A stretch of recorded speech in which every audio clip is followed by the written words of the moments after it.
Hello students, welcome to our channel Science XYZ. Devi Ma blessed you, your all dreams comes true. Today we will start the new chapter lesson 9. हम study कर रहे हैं book NCERT class 6 का chapter 9. तो topic है the living organism and their surrounding. Living organism और उनकी surrounding. तो आज हम सभी लिविंग ऑर्गेनिज्म और उनकी सराउंडिंग के बारे में स्टडी करेंगे कि कैसे कैसे लिविंग ऑर्गेनिज्म होते हैं. अच्छा बच्चों, लिविंग ऑर्गेनिज्म के बारे में आप क्या जानते हैं? लिविंग ऑर्गेनिज्म क्या होते हैं? लिविंग ऑर्गेनिज्म वही होते हैं जो मूव कर सकते हैं, जो ग्रोथ करते हैं, जो फूड कंज्यूम करते हैं. हमने देखा कि जो भी लिविंग ऑर्गेनिज्म होती है उनको कुछ ना कुछ एनर्जी के लिए क्या करना पड़ता है? फूड कंज्यूम करना पड़ता है. वो ग्रोथ करते हैं, धीरे धीरे साइज में बड़े होते रहते हैं. तो वो हम सब इस चैप्टर में स्टडी करेंगे. लेकिन अब आप बताइए, फर्स्ट टॉपिक है हैबिटेट.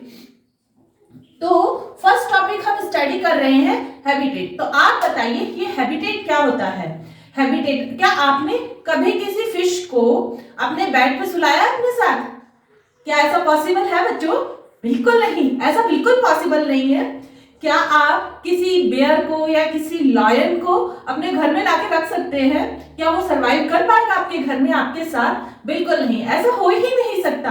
क्योंकि लायन हमेशा फॉरेस्ट में रहने के लिए बना है और जो उनका हैबिटेट है, उनका जो खाना खाने का तरीका है, उनका जो ब्रीडिंग करना यानी बच्चे पैदा करना, वो सब फॉरेस्ट में ही पॉसिबल हो सकता है.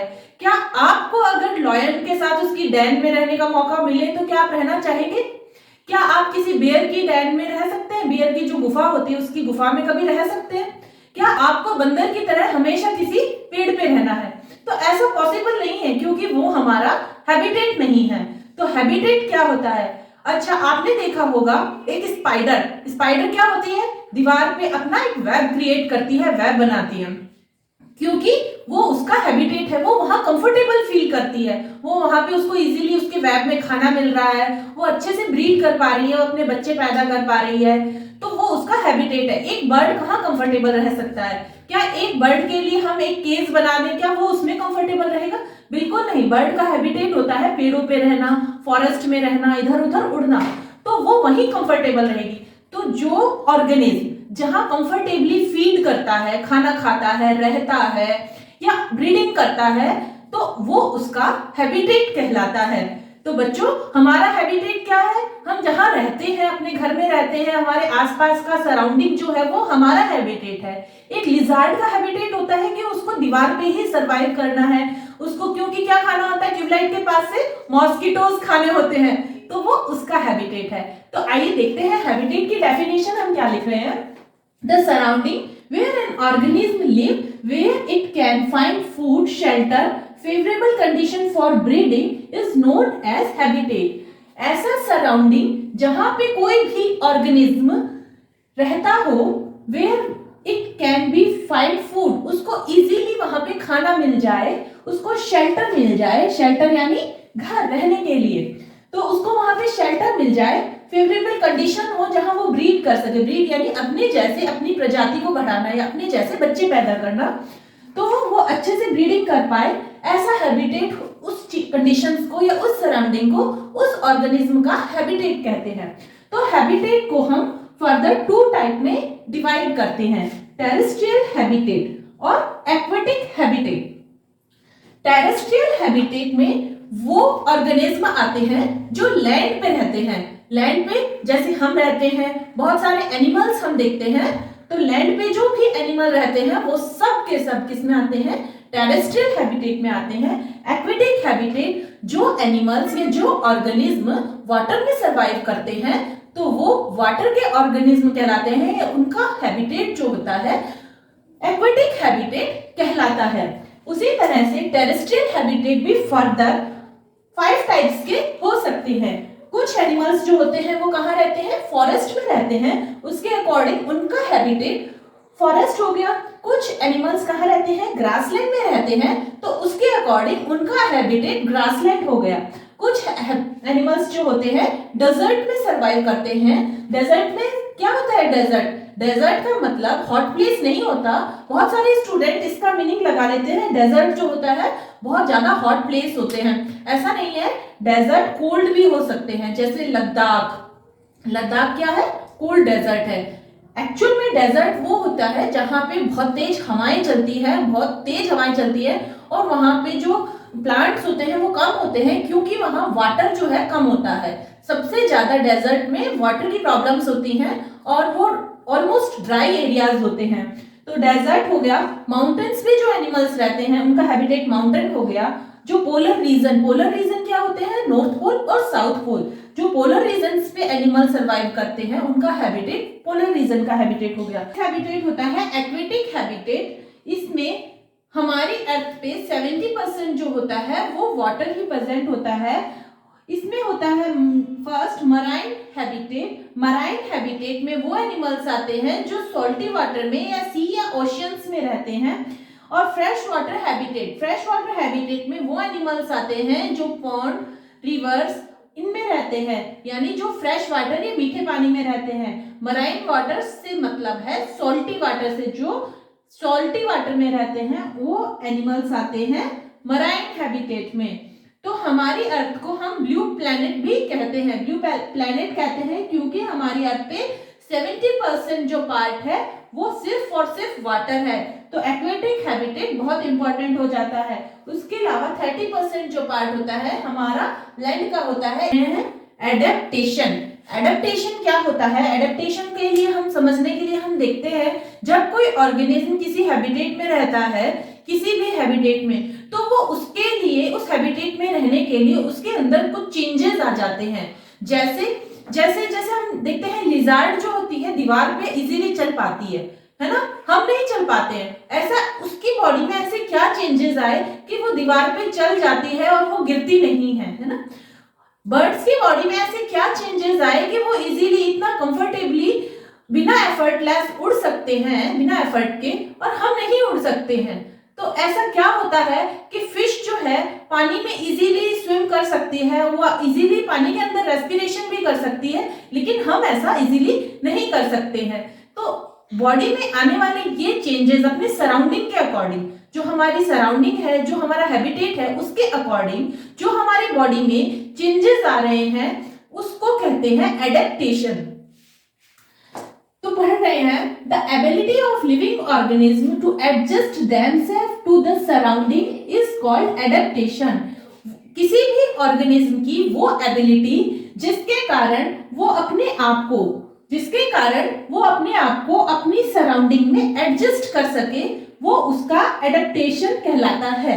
जैसे जो एनिमल डेजर्ट में रह रहे हैं, मैंने आपको बताया डेजर्ट में सबसे बड़ी प्रॉब्लम होती है वाटर की।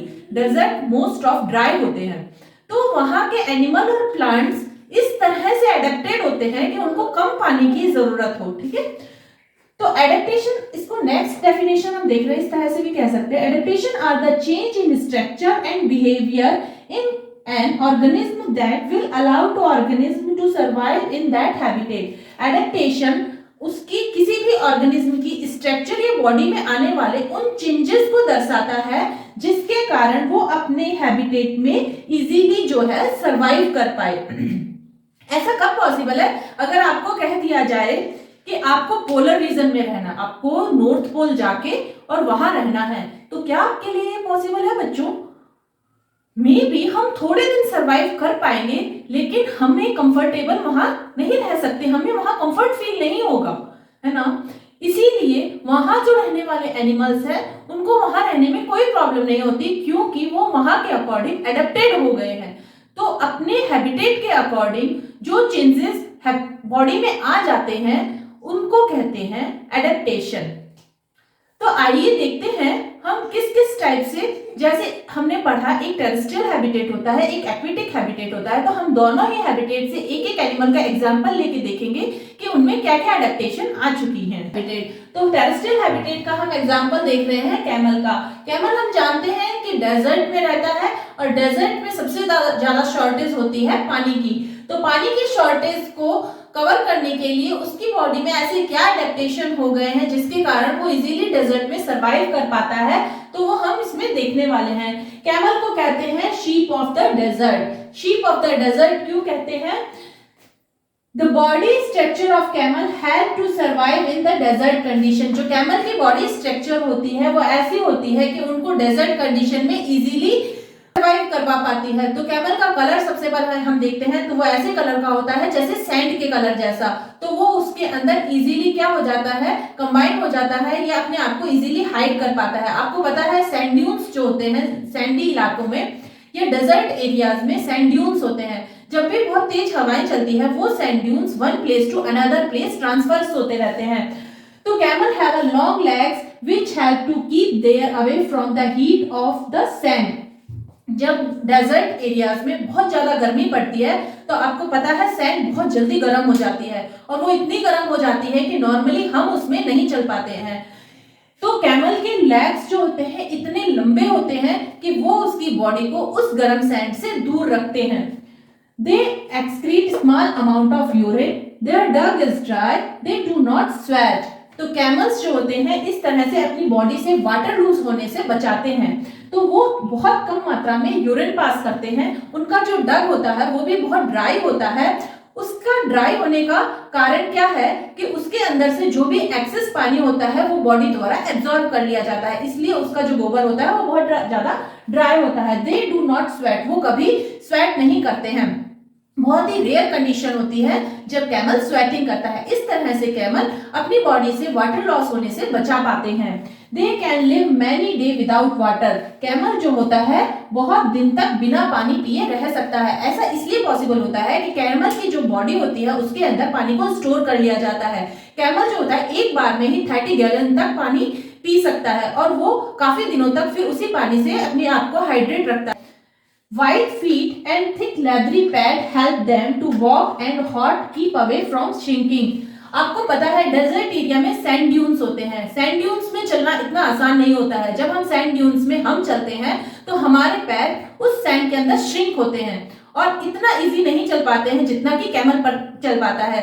हमें सैंड ड्यून्स के ऊपर या सैंड के ऊपर चलने के लिए बहुत एफर्ट्स या बहुत एनर्जी की जरूरत होती है, लेकिन कैमल को ऐसा नहीं करना पड़ता है। वो एफर्टलेस बिल्कुल आसानी से सैंड ड्यून्स के ऊपर और वो भी हॉट सैंड के ऊपर इजीली चल पाता है। ऐसा इसलिए पॉसिबल होता है कि उसके फीट जो होते हैं बहुत वाइड होते हैं, वाइड यानी चौड़े होते हैं, और उसके जो लेग होते हैं, फीट जो होते हैं, उसके ऊपर एक मोटी लेदरी पैड लगी होती है जिसके कारण वो इतना गर्म फील सैंड उसको होती नहीं है। इसी के कारण कैमल को शीप ऑफ डेजर्ट कहते हैं। इसके अलावा आपको पता है कि डेजर्ट एरिया में वाटर की बहुत शॉर्टेज होती है, तो जो प्लांट्स होते हैं उनको भी, जो छोटे प्लांट्स होते हैं जैसे ग्रास वगैरह, वो वहां पे बहुत कम होती है।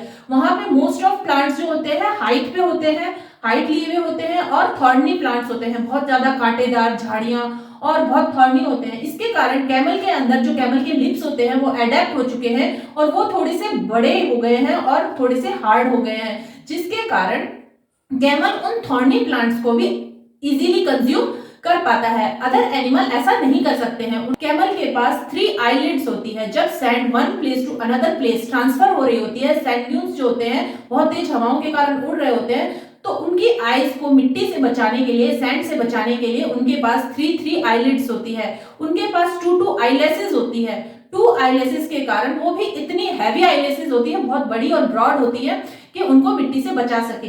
इसके अलावा कैमल के जो ईयर होते हैं वो बहुत छोटे होते हैं और उनके अंदर बहुत सारी हेयरी स्ट्रक्चर्स होती हैं, जिसके कारण वो सैंड को ईयर्स के अंदर जाने से रोकते हैं। कैमल के जो नॉस्ट्रिल होते हैं वो भी बहुत छोटे होते हैं ताकि सैंड उसके अंदर नहीं जा सके। इस तरह से कैमल के पास एक हम्प या 2 हम्प हो सकते हैं। हमने कैमल डबल हम्प भी होते हैं और सिंगल हम्प कैमल भी होते हैं। तो ये हम्प कैमल के क्या काम आती है? आपको पता है डेजर्ट में बहुत दिन तक एनिमल्स जो है खाने पिए बिना रहना पड़ता है, क्योंकि वहां पे बहुत सारी ऐसी कंडीशंस आती हैं जब खाना नहीं होता है, क्योंकि वहां पे पानी नहीं होता। और जो कैमल है एक हर्बीवोरस एनिमल है, उसको पानी के बिना कोई प्लांट्स वहां ग्रो नहीं कर पाते, बहुत ही कम प्लांट्स ग्रो कर पाते हैं। तो कैमल की जो हम्प होती है उसके अंदर मोस्ट ऑफ फैट स्टोर्ड होता है, तो बहुत लंबे टाइम तक कैमल जो है उस फैट से अपनी एनर्जी को कंप्लीट कर सकता है। जब भी उसको वापस खाना मिलता है तो उस हम्प में उसका फैट वापस से स्टोर हो जाता है। इसीलिए जो कोल्ड एरियाज होते हैं वहां पे डबल हम्प कैमल होते हैं। The fish have streamline shape. हमने लास्ट लेसन में पढ़ा था स्ट्रीमलाइन शेप क्या होता है। स्ट्रीमलाइन शेप इस टाइप का होता है जो दोनों तरफ से पतला होता है, बीच में से चौड़ा होता है। तो फिश के पास कैसी शेप होती है, स्ट्रीमलाइन शेप होती है। जो ये शेप होती है उसको वाटर के अंदर मूवमेंट करने में या वाटर के अंदर इजीली सरवाइव करने में हेल्प करती है। Fish have slippery scale on their body. Fish की पूरी बॉडी के ऊपर क्या होते हैं, स्लिपरी स्केल्स होते हैं। जब भी हम फिश को टच करते हैं तो हमारे हाथ से छूट जाती है, जिसके कारण वो अपनी स्केल्स के कारण जो होती है अपने आप को प्रोटेक्ट कर पाती है।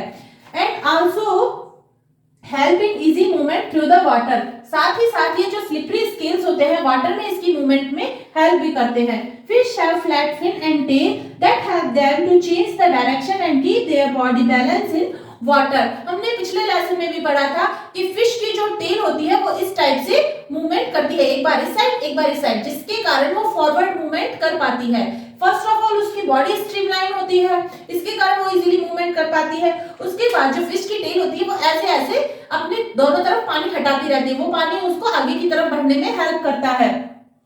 और फिश के दोनों तरफ लेटरल्स जो फिन्स होते हैं वो उसकी बॉडी को स्टेबल करने में, वो उसकी बॉडी को क्या करने में, स्टेबल करने में हेल्प करता है। Gills present in fish help them to use oxygen dissolve in water. अब फिश जो होती है क्या कौन सा एनिमल है, एक्वेटिक हैबिटेट में रहती है, एक्वेटिक एनिमल है, तो ये सब एडेप्टेशन उसके अंदर हुए। अब फिश जो भी लिविंग ऑर्गेनिज्म होती है वो क्या करता है, रेस्पिरेशन तो करता ही है ना। हम रेस्पिरेशन करते हैं कि हम जो एयर में प्रेजेंट ऑक्सीजन होती है उसको इनहेल करते हैं, हमारे लंग्स उसमें से ऑक्सीजन एब्जॉर्ब कर लेते हैं और वो ऑक्सीजन हमारी पूरी बॉडी में सप्लाई हो जाती है। लेकिन फिश ऐसा नहीं कर सकती, क्योंकि फिश तो एक्वेटिक हैबिटेट में रहती है, उसके पास एयर नहीं है ऑक्सीजन लेने के लिए। तो पानी में डिसॉल्व ऑक्सीजन को लेने के लिए फिश के पास लंग की बजाय गिल्स प्रेजेंट होते हैं, तो जिसके कारण वो इजीली पानी में डिसॉल्व ऑक्सीजन को एब्जॉर्ब करके अपने बॉडी के सारे सेल्स जो है या उसको जो बॉडी की ऑक्सीजन रिक्वायरमेंट होती है वो पूरा कर पाती है। इस तरह से हमने देखा दो अलग अलग एनिमल्स। फर्स्ट था कैमल जो कि टेरेस्ट्रियल हैबिटेट या डेजर्ट हैबिटेट का एनिमल था। सेकंड हमने देखा फिश एक्वेटिक हैबिटेट के एनिमल है।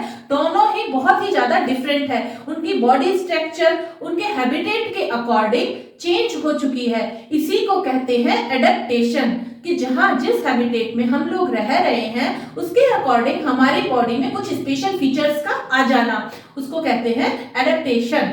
तो आइए नेक्स्ट हम देखते हैं कि किस किस जगह के एडेप्टेशन किस किस तरह से हो सकते हैं। डेजर्ट हैबिटेट्स के एनिमल्स और प्लांट्स में किस किस टाइप के एडेप्टेशन हो जाते हैं वो हम इसमें पढ़ना चाह रहे हैं। The snake and rats dig burrow to escape intense heat as they don't have legs such as camel.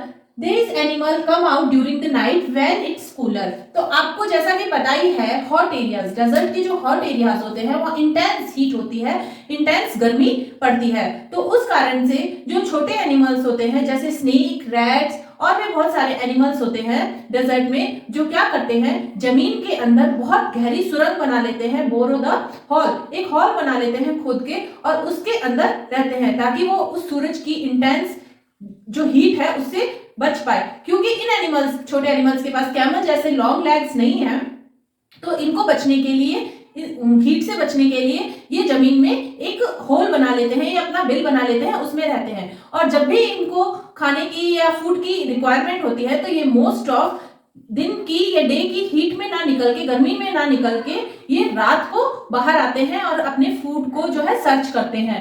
Next देखते हैं, in desert plant leaves are reduced to spine and loss little water through the transpiration. हमने plants वाले chapter में transpiration पढ़ा था। Transpiration क्या होता है, अगर आपने ये चैप्टर नहीं पढ़ा है तो लिंक डिस्क्रिप्शन बॉक्स में है, आप प्लीज पढ़ लीजिए उसे।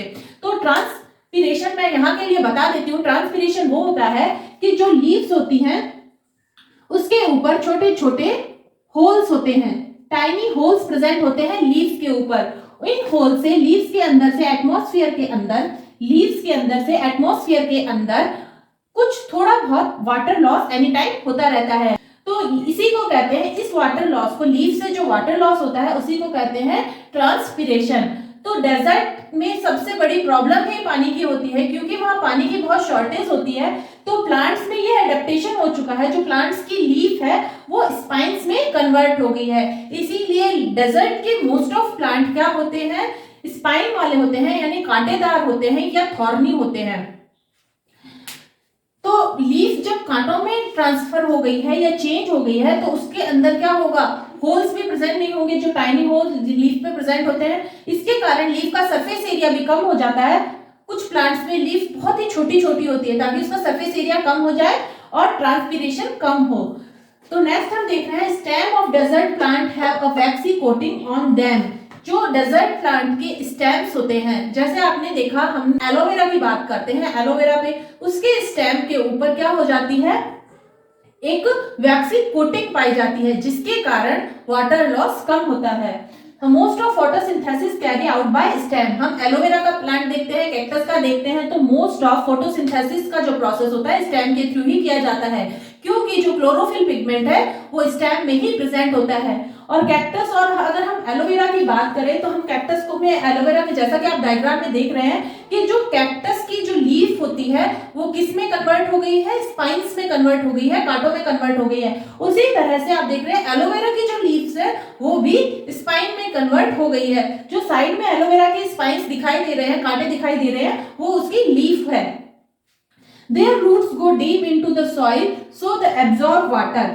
क्योंकि पानी की बहुत कमी होती है, लैंड के अपर सरफेस पे पानी नहीं मिलता, क्यों प्लांट्स की जो रूट्स होती हैं वो पानी के लिए जमीन में बहुत ही गहराई तक, यानी बहुत ही डीप चली जाती हैं। The leaves in desert plant are upset to prevent the water loss from transpiration।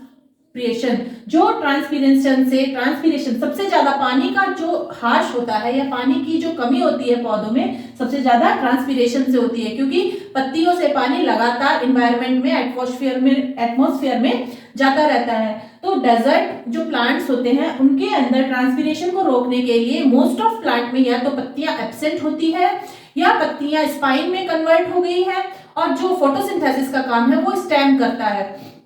उसके अलावा बहुत सारे, जैसे हमने कैक्टस और एलोवेरा का ही एग्जांपल देख रहे हैं, स्टेम क्या करता है, वाटर प्रिजर्वेशन का काम भी करता है। उसके अंदर वाटर प्रिजर्व रहता है as a jelly.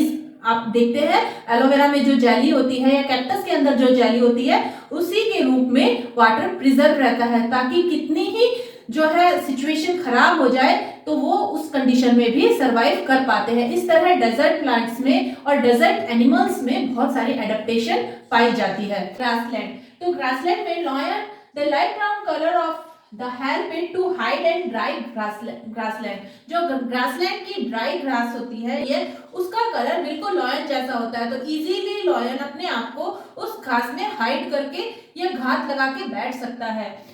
The presence of long claws help to capture the prey. Lion के अंदर कोई भी प्रेडिएटर या कोई भी कार्निवोरस एनिमल्स होते हैं, उनके जो क्लॉज होते हैं वो क्या होते हैं, तीखे नुकीले होते हैं और बड़े होते हैं, जिसके कारण वो अपने प्रे को इजीली पकड़ सकते हैं। Deer has a strong teeth to eat plant stem. Also, its long ear help to listen predator movement. Deer के पास स्ट्रॉन्ग टीथ होते हैं, जिसके कारण वो प्लांट्स और उसके स्टेम को इजीली कंज्यूम कर पाता है। क्योंकि डियर हर्बीवोरस एनिमल्स होता है, इसलिए वो क्या खाता है, प्लांट और उनका स्टेम खाता है, और इसको खाने के लिए उसके पास होते हैं strong teeth.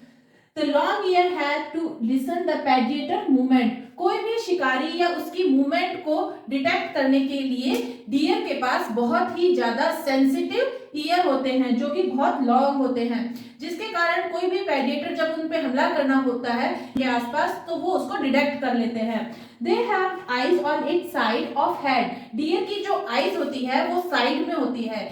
Most of animals जो 4 लेग एनिमल्स होते हैं, मोस्ट ऑफ एनिमल्स की आईज जो है साइड में ही होती है, जिससे वो अपने साइड का भी देख पाते हैं। Which help them to look the all direction to look out for danger. इसलिए साइड में आईज होने की वजह से वो अपने दोनों तरफ सभी दिशाओं में देख पाते हैं, और कोई भी डेंजर अगर उनके आसपास होता है तो उनको पता चल जाता है। एलिफेंट, जिराफ और लॉयन ग्रासलैंड के एग्जांपल्स हैं। माउंटेन रीजन, माउंटेन रीजन का हैबिटेट कैसा होता है, तो आपको पता है माउंटेन्स कैसे होते हैं, ऊंचे होते हैं, रॉकी होते हैं। The tree are cone shaped with the slope like branches, also needle like leaves are present so that rain and snow slide off them easily. जो माउंटेन एरियाज के या माउंटेन रेंज के जो ट्रीज होते हैं, आपको पता हो तो वो किस शेप के होते हैं? इस शेप के होते हैं। जो ट्रीज होते हैं वो इस शेप के होते हैं। ये जो स्लोप होता है, इसके कारण जब इन पे बारिश या स्नो गिरती है, माउंटेन रीजन में सबसे ज्यादा क्या गिरती है? स्नोफॉल होता है। तो स्नोफॉल होता है तो वो स्नो इसके ऊपर से स्लिप होकर नीचे की ओर आ जाती है या स्लाइड ऑफ। और इसकी इन जो ट्रीज की जो लीव्स होती है वो निडल लाइक स्ट्रक्चर होती है, इसके कारण भी जो स्नो होती है उसके ऊपर ज्यादा देर नहीं रह पाती और वो स्लाइड ऑफ होके नीचे आ जाती है। The tree are cone like shape that the slope like branch also needle-like leaves are present so that rain and snow slide off them easily. Animals have thick fur which provide protection from cold. जो animals होते हैं उनके ऊपर thick फर होता है, यानी उनके ऊपर बहुत सारे बाल होते हैं जिसके कारण वो ठंड से बच पाते हैं। आपको पता ही है माउंटेन रीजन्स में एक्सट्रीम कोल्ड एनवायरनमेंट होता है। Presence of strong hooves help the mountain goat to run the rocky slopes. क्या आप कभी माउंटेन पे बिना एफर्ट के चढ़ सकते हैं? आपको पता है माउंटेन्स पे चढ़ने के लिए हमें कितने एफर्ट्स लगाने पड़ते हैं, हमारी कितनी एनर्जी जाती है। बहुत सारी ट्रेनिंग्स के बाद रॉक क्लाइंबिंग करना सीख पाते हैं। लेकिन ये गॉड, इनको तो किसी ने ट्रेन भी नहीं किया है। जो वहां के एनवायरनमेंट में रहते हैं, हॉर्सेस, डंकी या वहां के एनिमल इजीली जो है माउंटेन पे चढ़ पाते हैं। ऐसा क्यों हो पाता है? क्योंकि जो उनके हूव्स होते हैं, हूव्स किसे कहते हैं डियर स्टूडेंट्स? हूव्स कहते हैं खुर को। जो एनिमल के पैर होते हैं उसके नीचे एक हार्ड खुर होता है या हूव्स होते हैं, जिसके कारण ये बहुत स्ट्रांग होते हैं। माउंटेन्स रीजन के एनिमल में हूव्स जो होते हैं बहुत स्ट्रांग होते हैं, जिनके कारण वो माउंटेन गॉड और जो अदर माउंटेन्स एनिमल्स है वो इजीली उस पे रॉकी स्लोप पे भी क्लाइंब कर पाते हैं।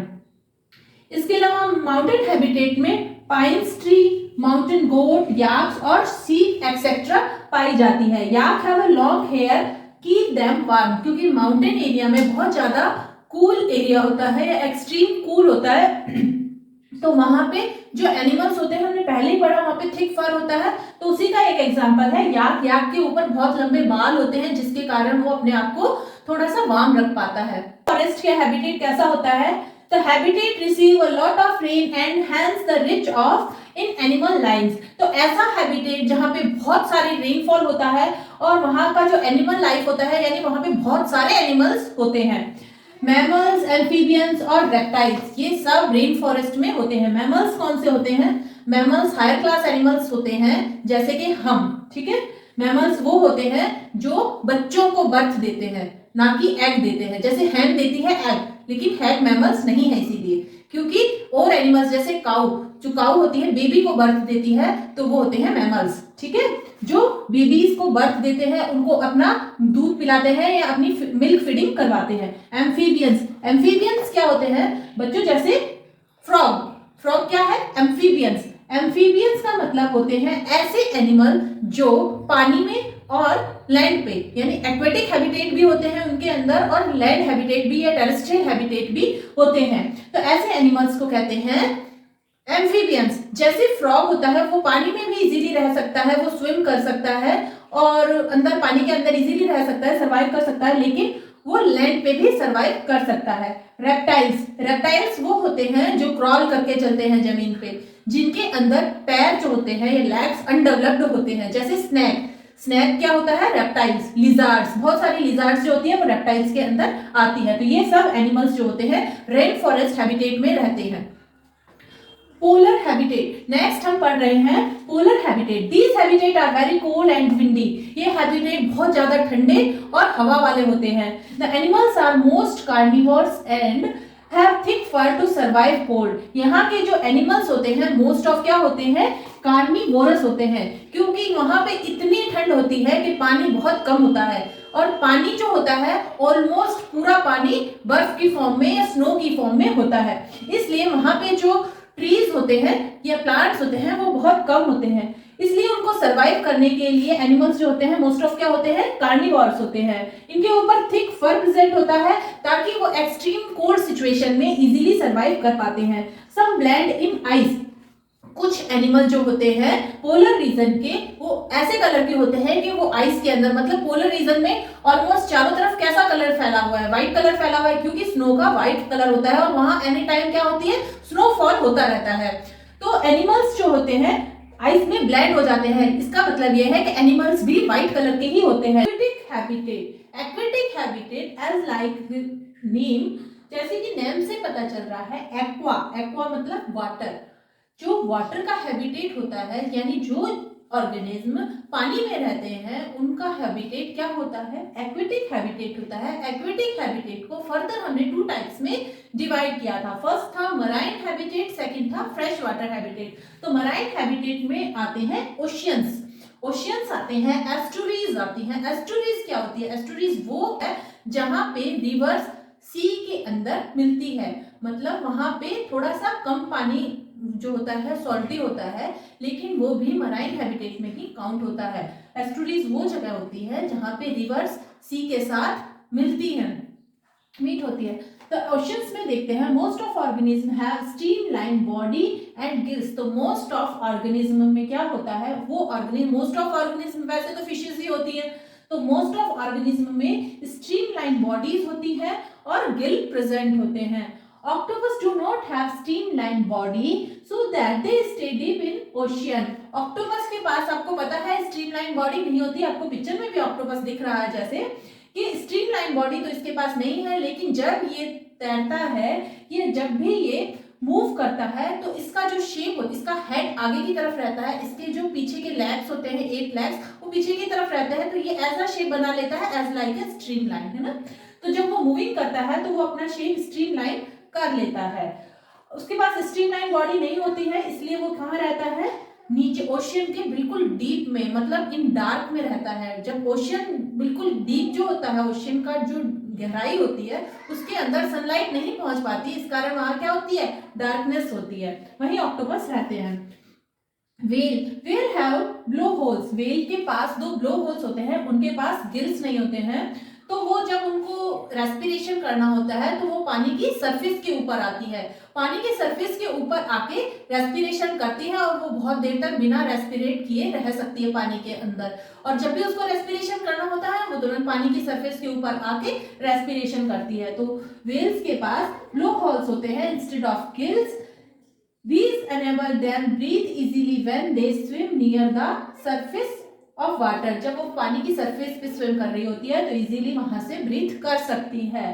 तो इस तरह से एक्वेटिक हैबिटेट का हमने मराइन हैबिटेट देखा। नेक्स्ट स्टडी कर रहे हैं fresh water habitat. Fresh water habitat में मोस्ट ऑफ हैबिटेट आते हैं पॉन्ड एंड लेक्स के अंदर। तो water plant can be completely submerged in water और floating on the surface of water. कुछ वाटर प्लांट्स ऐसे होते हैं, यानी इस हैबिटेट में, इस एक्वेटिक हैबिटेट में रहने वाले कुछ प्लांट्स ऐसे होते हैं जो पूरी तरह से पानी में सबमर्ज, यानी पूरी तरह से पानी में डूबे हुए होते हैं, और कुछ होते हैं floating on the surface of water. कुछ जो होता है वाटर की सरफेस पे फ्लोट करते हैं, यानी तैरते हुए हमें दिखाई देते हैं, जैसे वाटर लिली और लोटस। और पूरी तरह से डूबा हुआ प्लांट होता है हाइड्रा। तो root are much reduced in size since their main function to hold the plant in place. जो वाटर प्लांट की, एक्वेटिक प्लांट्स की रूट होती है वो बहुत ज्यादा अनडेवलप्ड होती है। उनका मेन फंक्शन रूट्स का, वैसे हम टेरेस्ट्रियल प्लांट में क्या देखते हैं कि रूट्स जो होता है वाटर को एब्जॉर्ब करता है ना, वाटर को एब्जॉर्ब करके और क्या करता है, अपनी लीव्स तक या स्टेम के थ्रू लीव्स तक पहुंचाता है। लेकिन जब एक्वेटिक प्लांट्स की बात आती है तो उसके चारों तरफ तो वाटर ही वाटर है, उसको वाटर एब्जॉर्ब करने की जरूरत नहीं है, इसलिए रूट जो होता है बहुत अनडेवलप होती है, रूट बहुत छोटी होती है। इसका मेन फंक्शन होता है जो प्लांट है उसको जमीन से एक जगह पर बांधे रखना, यानी जो भी वाटर बॉडी होगी, कोई भी पॉन्ड होगा, तो उसकी जमीन पे हल्की सी रूट होगी जिससे वो प्लांट क्या रहेगा, यहाँ से अटैच रहेगा, उसको होल्ड करके रखना। The stem of aquatic plant are long, hollow and light. जो स्टेम होता है एक्वेटिक प्लांट्स का यानी पानी में रहने वाले प्लांट्स का जो स्टेम होता है वो मोस्टली क्या होता है, होलो होता है। उसके अंदर एयर स्पेस होता है ताकि जो स्टेम होता है वो इजीली बेंड कर सके। जो पानी जब मूव करता है तो स्टेम पानी के साथ इजीली बेंड कर सके। और लाइट होता है so that these can be bend along with water movement, जैसे वाटर लिली का stem. Stem grow up to the surface of water. जो मोस्ट ऑफ वाटर के प्लांट होते हैं, कुछ का स्टेम जो होता है सबमर्ज्ड होता है यानी पानी में डूबे हुए होते हैं, कुछ जो वाटर के ऊपर फ्लोट करते हैं, उनमें से कुछ का स्टेम क्या होता है, पानी के ऊपर आके डेवलप होता है। Some submerged plant have narrow ribbon like leaves. कुछ सबमर्ज यानी जो पानी में डूबे हुए प्लांट्स हैं, उनकी जो लीव्स होती हैं वो नैरो पतली होती है, रिबन जैसी, ताकि वो जो वाटर का जिस तरफ भी वाटर मूव करता है उस तरफ मुड़ जाती है या उस तरफ चली जाती है। जैसे टैप ग्रास, इसका एग्जांपल होता है टैप ग्रास। प्लांट्स के अंदर जो स्टेम होता है, stem have air space to able to plant float. जो स्टेम होता है उसके अंदर बहुत सारा एयर स्पेस होता है, जिसके कारण प्लांट जो होता है फ्लोट यानी ऊपर पानी के ऊपर तैर पाता है, फ्लोट कर पाता है। आपने तो देखा ही होगा, जब हम लोटस स्टेम देखा होगा मार्केट में एज ए वेजिटेबल भी अवेलेबल होता है वो, तो लोटस स्टेम के बीच में से क्या होता है, होलो स्पेस होता है, एयर स्पेस होता है, जिसके कारण वो इजीली ऊपर की ओर फ्लोट कर पाते हैं। Floating plants are large and flat leaves. जो फ्लोटिंग प्लांट्स होते हैं उनकी जो पानी के ऊपर वाली लीव्स होती हैं, कुछ लीव्स पानी के नीचे होती है, कुछ लीव्स पानी के ऊपर होती है। जो पानी के ऊपर वाली फ्लोटिंग लीव्स होती है वो बहुत बड़ी होती है और फ्लैट होती है। They have vaccine upper surface that make them waterproof. और वो अपर सरफेस से वैक्सी होती है, मतलब उसके ऊपर कुछ वैक्स जैसा सब्सटेंस लगा होता है, जिसके कारण वो वाटरप्रूफ बन जाती हैं। They have stomata on upper surface which are expose to air. Plant की जो फ्लोटिंग लीव्स होती हैं, जो बहुत ही ब्रॉड साइज की होती हैं, बहुत बड़ी होती हैं, उसके अपर साइड पर स्टोमेटा प्रेजेंट होते हैं।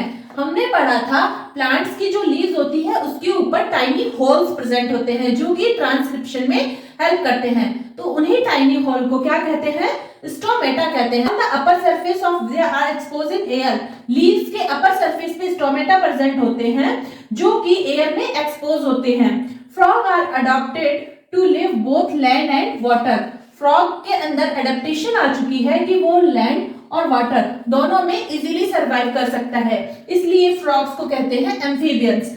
They have strong back and leg are web feet. Leg and web feet, उसके बैक पार्ट जो होता है वो बहुत स्ट्रॉन्ग होता है, उसके लेग्स बहुत स्ट्रॉन्ग होते हैं। स्ट्रॉन्ग लेग्स की वजह से वो इजीली बहुत हाई जंप लगा सकता है, और उसके जो फीट होते हैं वेब्ड फीट होते हैं, जिसके कारण वो वाटर में इजीली स्विम कर सकता है। इस तरह से फ्रॉग जो है अडेप्टेड हो चुका है लैंड और वाटर में रहने के लिए। तो स्टूडेंट्स, हमने एक्वेटिक हैबिटेट पढ़ा, हमने टेरेस्ट्रियल हैबिटेट पढ़ा। तो हमने देखा कि एक्वेटिक हैबिटेट और टेरेस्ट्रियल हैबिटेट के जो ऑर्गेनिज्म होते हैं वो एक दूसरे में आपस में बहुत अलग होते हैं। इसके अलावा एक वर्ड आता है एक्लाइमेटाइजेशन। एक्लाइमेटाइजेशन का मतलब होता है जब कोई ऑर्गेनिज्म किसी शॉर्ट पीरियड के लिए किसी दूसरे हैबिटेट में जाता है। फॉर एग्जाम्पल, अगर कोई प्लेन में रहने वाला या ग्रासलैंड में रहने वाला ऑर्गेनिज्म या एनिमल उसको माउंटेन एरिया में हाई एल्टीट्यूड रीजन में भेज दिया जाए, तो उसकी बॉडी में शॉर्ट टाइम के लिए कुछ चेंजेस आएंगे, तो उन चेंजेस को कहते हैं एक्लाइमेटाइजेशन। जिसके कारण जो क्लाइमेट चेंज होने के कारण जो चेंजेस बॉडी में तुरंत आते हैं या शॉर्ट पीरियड्स के लिए आते हैं, क्योंकि वो ग्रासलैंड का एनिमल था, वहां वो सर्वाइव नहीं कर पाएगा, लेकिन वो थोड़े दिनों के लिए शॉर्ट टाइम के लिए अगर वो वहां गया है तो उसकी बॉडी में कुछ चेंजेस आते हैं, जिसको कहते हैं एक्लाइमेटाइजेशन।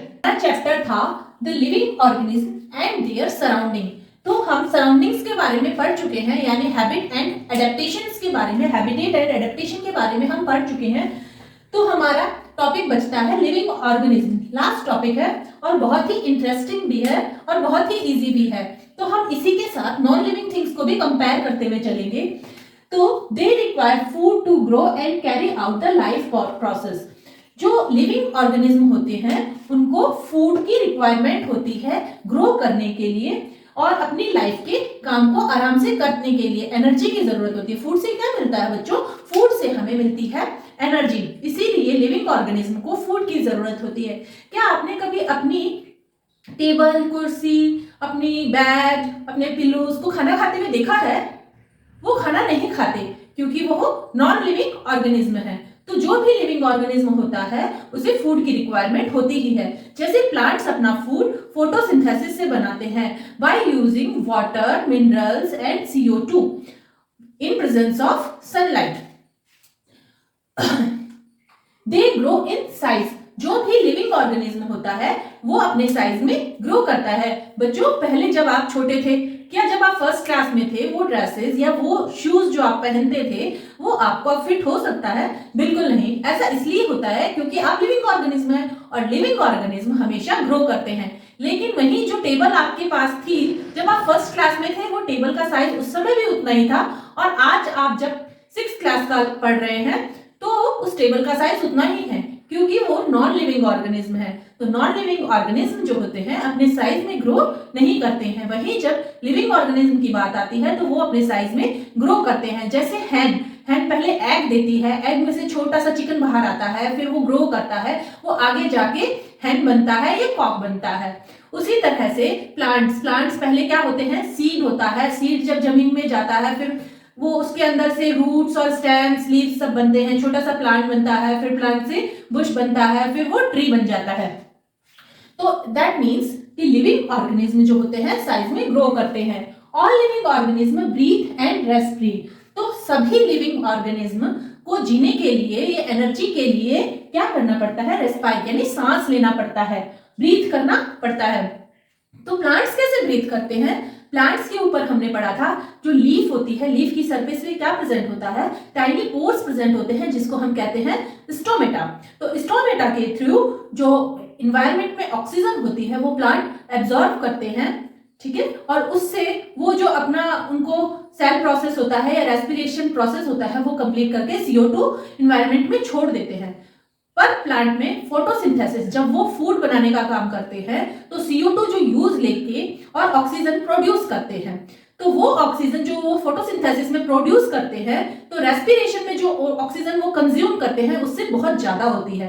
तो इसलिए प्लांट का ऑक्सीजन कंजप्शन कम है और वो प्रोड्यूस ज्यादा करते हैं। इसीलिए प्लांट्स जो है हमारे एनवायरमेंट को हेल्दी रखते हैं। They respond to stimuli. Stimuli क्या होता है? जब भी हम किसी डार्क रूम में जाते हैं तो हमारा हाथ सबसे पहले स्विच पे जाता है। हमें किसी को कहने की जरूरत नहीं होती है, हमारा हाथ ऑटोमेटिक स्विच पे जाता है। जब हमारा हाथ किसी गर्म चीज पे पड़ जाता है तो एकदम से पीछे खींचते हैं। तो हमें किसी को बताने की जरूरत नहीं होती उस टाइम कि तुम्हारा हाथ जल रहा है, तुम्हें पीछे खींचना चाहिए। तो वो होता है स्टिमुलाई, ऑटोमेटिक, मतलब अपने आप आता है ये। जब हम एक्सट्रीम ठंडे में अपना हाथ रखते हैं तो हम क्या करते हैं? अपने हाथ को पीछे खींचते हैं। जब हमें चोट लगती है तो हम अपना हाथ हटाते हैं वहां से। तो हमें इन सब चीजों को कहते हैं स्टिमुलाई। प्लांट्स कैसे स्टिमुलाई शो करते हैं? सन के साथ। जैसे आप सनफ्लावर का एग्जांपल ले लीजिए, जैसे सन मूव करता है उसी डायरेक्शन में सनफ्लावर क्या होता है? मूव होता रहता है। अगर किसी प्लांट को हम डार्क रूम में रख देंगे और उसमें से सिर्फ एक रोशनदान में से लाइट आने देंगे तो प्लांट का मूवमेंट भी उसी तरफ हो जाएगा जिस तरफ से लाइट आ रही है। तो प्लांट्स भी स्टिमुलेशन शो करते हैं। They carry out for reproductive and excretion.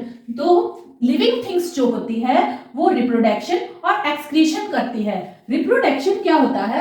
Reproduction का मतलब होता है अपने ही जैसे और संतानें पैदा करना। जैसे हैन में रिप्रोडक्शन होता है, वो एग देती है और एग जब बाद में डेवलप होके हैच होता है उसमें से चिकन बाहर आता है और डेवलप होके हैन बनता है।